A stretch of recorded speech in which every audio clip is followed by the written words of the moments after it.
அந்த அறிவிப்பால் அன்ப தருவாளே சின்ன அறிவிப்பும் இன்று சுடுவாளே நீயும் தும்மிடி தும்மிடி ஆயுசு நூறாக என் உயிர் உன்னோட பத்திர சொத்தாக என் பார்வை உன்னோடு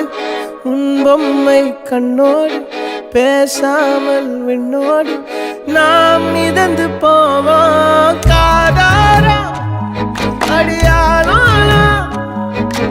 நான் தாங்க மாறோடு